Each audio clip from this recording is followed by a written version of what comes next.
Hello everyone.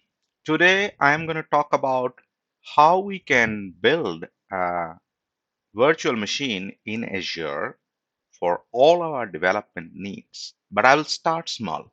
So I'll first build a VM, which is the cheapest one in Azure, right? So we'll use all sort of cheaper options so that we don't incur a lot of cost. I'll talk about those best practices, and then I will install tools inside that. And I will install tools using some specific tool set that I will also talk about briefly, and which is very easy to do and quick to remember.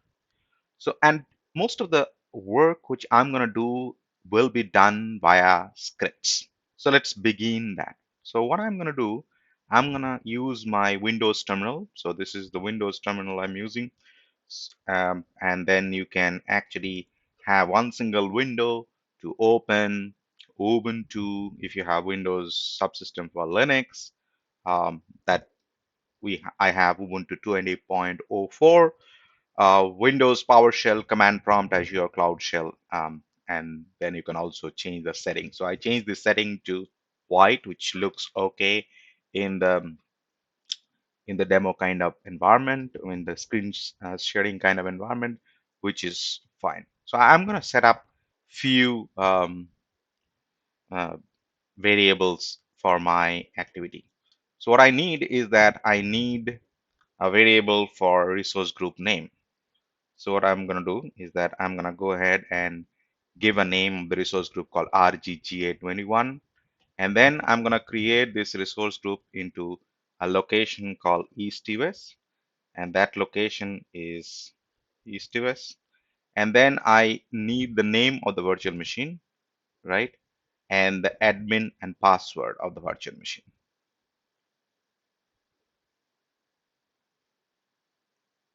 Okay, so let me use that name of the virtual machine.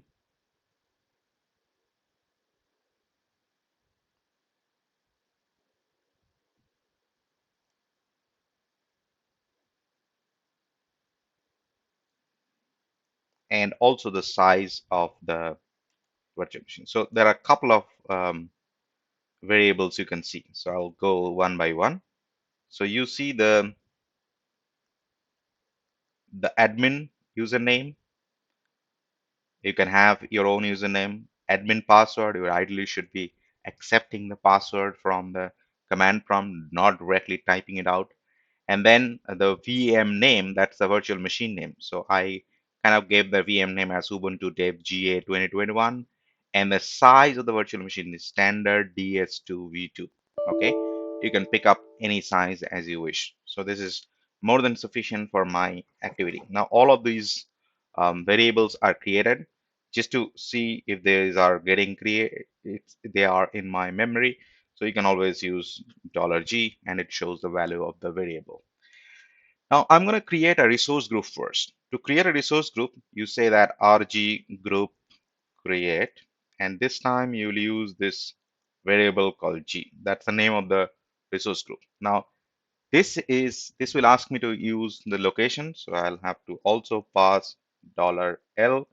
That's why the location is important. And going forward, I'll not explicitly mention the location. So whichever is the location for my resource group will be picked up. So it'll be East US for all my resources. But if you are having a resource group in a specific location and you want to create a resource in another location, that is absolutely fine. So there is no such restriction that you can only have resources within a resource group which belongs to the same location. Not like that. Okay. So the resource group is pretty fast, right? It got created. And then I'm going to go ahead and create a cheapest VM with the least possible command options. Now, to start with, I wanted to tell you is that if you omit everything and just give the name of the virtual machine and the resource group and you and so on and so forth, and I think one or two option you need, the virtual machine will pretty much go ahead and get created. But they will use all sort of, let's say, premium storage and all these costly effective things like SSD. I do not need that for my development. I need the cheapest one. And the most cheapest one to begin with, uses unmanaged disk, which is a storage account. And one of the beauties of unmanaged disk is that if I say that my virtual machine will have 200 gigabyte of storage, and if I happen to use only 30 GB of the virtual machine disk, then I will be paying only for 30 GB. Wherever if I go into the managed disk space, and if I say that I need a 1 TB of disk, and even if I'm not using fully, I still have to pay that 1 TB. So for development, you should always try to reduce the cost as much as possible. So I will use unmanaged disk. So what I'm going to do, I'm going to just get a command which basically creates the whole virtual machine, right? And then I will walk you through step by step about this command. So if I clear this up, and then if you see that it starts with first it starts with az create VM. Okay, so this is az create VM, and the name of the virtual machine name from the variable group is the group name, and then admin username, I provide the admin username, whatever the value I have created, and the password is the password. And because it is a Linux machine, I can also tell what is the authentication type. Is it is SSH based or password based? I'll pick a password because it becomes a bit easier for me to keep typing the password. If I change the machine, I don't worry too much. So all these things I prefer password over SSH. And then the OS disk size is where I need to specify what is the maximum capacity of my disk. I can go up to 1 TB or whatever the size it basically allows me to provide, right? The virtual machine uh, size you are specifying. And the image is important because based on which the virtual machine will be created. So I picked up Ubuntu LTS, no specific version, whatever the latest Ubuntu LTS is available today in Azure as a default one will be picked up. So it will probably pick up Ubuntu 2004. That's the latest LTS we have, right? Earlier it was 1804. Now the size is the size of the virtual machine, right? If I don't specify, it will pick up or any default size. And then I will say use unmanaged disk. That's the important switch. So if I don't specify that, it'll use managed disk. And then the storage queue is where I have mentioned standard LRS, locally redundant storage. That means if I don't specify storage, it'll probably create a geo redundant storage, which is not required for my dev machine because I'm not going to retain it for very long, or neither I'm storing any critical data, which I'm worried about losing it out. So you need to specify what is that. Now, what happens if I run this command?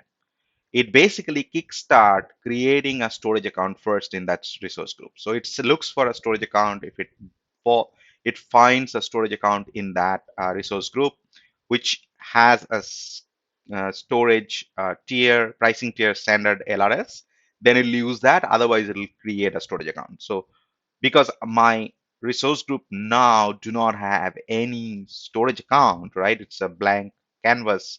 It'll first create a storage account, which is standard LRS, and then it'll create all those things. It will also create a couple of additional stuff like virtual network. It will create a public IP address, subnet, NIC, and configure all of them if you don't specify. You can also specify them if you wish to, but if you don't specify, it'll be created automatically. That's a convenient option.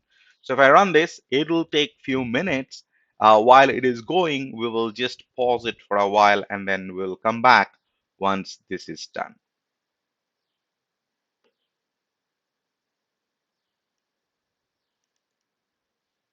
Now you can see that the virtual machine is created. It picked up the public IP address which I might need for my later activity. But one small additional thing I want to configure in this VM to also add some cost saving into it is by enabling auto shutdown. So auto shutdown is a capability which I can specify time, and it will then go ahead and shut down the VM every day in that specific time. And it works on UTC. So the time I specified is a 5 p.m. UTC, right? So every time, every day, 5 p.m. UTC, it will look for this VM. If it is running, it will go ahead and shut down the VM. That's what I'm doing, right? So enabling auto shutdown to the newly created VM. Now, the public IP address is already visible, so I can copy the public IP address from here to log into that. Now, one of the things it will do when it create a Linux virtual machine is that it'll all automatically enable SSH port in the NIC if it has a public IP address. So that is already configured for me. So just to check if I can log in. So if I just use this and then IP address, it should ask me this. That means it is now able to connect to that. And then I provide the password, which is this.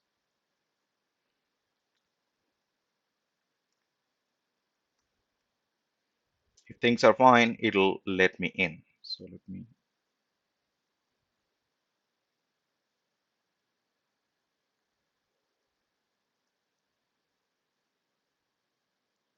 yeah, now I am inside my newly created virtual machine, which has got the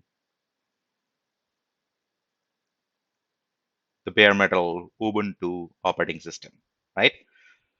So you can see that I am logged in as a user. Now I can install a couple of tools. Now what I'm going to install, and now let me also show you what exactly happened in the portal. So if I go ahead and open the portal, right, and show you the resource group. If you come over here in the resource groups, you find RAGA 2021 Global Azure 2021, and you can see my virtual machine, my network security group, my public IP address, network interface, virtual network, and the storage, right? So you can see all of them is available over here. And then if you look for the configuration by going into each individual area, you'll find all of them are available. Now, what I am going to do is that I'm going to use called snap.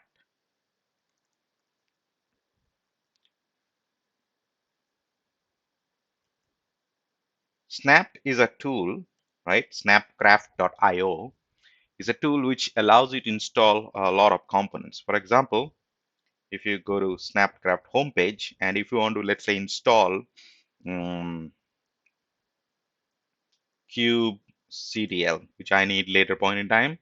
So I want to install that kubectl. You'll find various different kubectl kind of things. So it pick up the right one.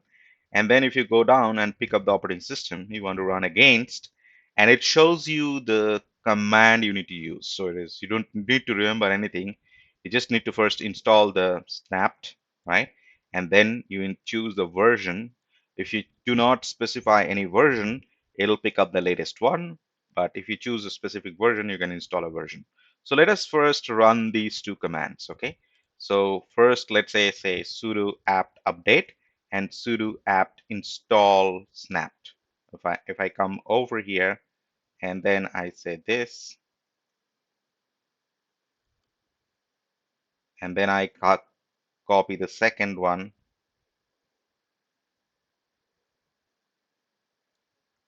and I run this again, then it'll install the snap. That's the first thing you need to do. Okay, snap is already installed. That's absolutely fine. And then I'm going to use a couple of command to install a couple of components. Now, first thing I'm going to use is that I'm going to use .NET Core 3.5, and that's a demonstration to showcase how you can specify a specific version. So if I clear it up and then I try to install, let's say, .NET 3.1. Today, the .NET Core has a version number 5.0.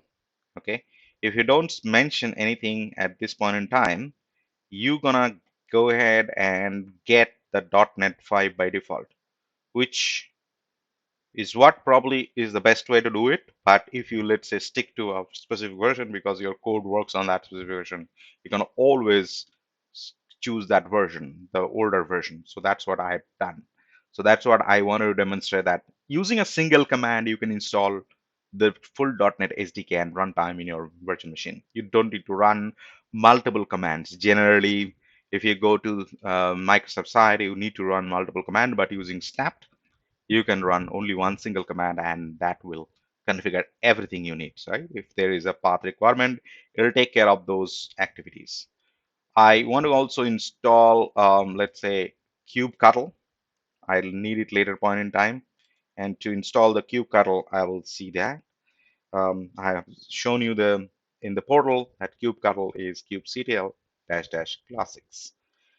And it shows it is installed. I go into the next one, which is basically my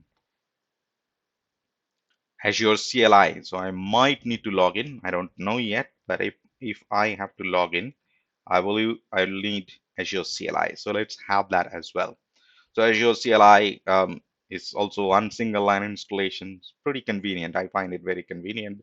That's what I want to do. And last but not the least, which is a bit tricky, is Docker. Now, if you type Docker in Snapped, it'll give you all the instruction, and which is exactly what I'm following. So first thing, I'm installing the Docker Community Edition in my newly installed Ubuntu virtual machine. After that, I'm going to configure this using couple of commands. And these couple of commands are like, first, I need to create a group. Docker needs some specific group, otherwise it won't work. So you can see that the group is added, and then I add the user to the group, and then I call a new group, and I just need to enable Docker and disable Docker and enable Docker through Snap. So once you are done with that, Docker should be up and running.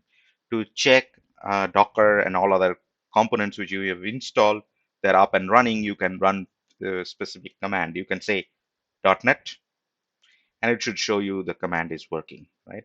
If you want to go a bit deeper, you say list runtimes. You have got two runtimes available. Now you have list SDKs. You see that SDK 3.1 is available, which is good enough for me to run development. And then I can see the kubectl if it is working. And then I can check the Azure CLI, that's AZ. So AZ is not working. So probably I need a configuration again. However, if I check the Docker, which is the most important one, this is working. I say Docker PS, it shows. If you have any issue with Docker installation, if you do not run those 4 commands I ran after the Docker installation, it might not show. It will give you some error. And that's why you need to create those groups, add the existing user to the group, so that the Docker is working fine. Docker run hello. So you just say Docker login. Let me check all the aspect of it. So let me try to log in to my Docker Hub and check if this is working. The login is successful. Docker pull busybox. Yeah, it is downloading the busybox. Docker images. So Docker is perfectly fine, right? So you can see that the busybox has been downloaded in my local machine, and uh, it's able to connect to my Docker Hub. So that's all I wanted to demonstrate, is that how you build the machine and then install all the tools. Then in my next demo, I will show you how you can connect this using Visual Studio Code, right? And then start working on it, right? Thank you very much and have a wonderful day.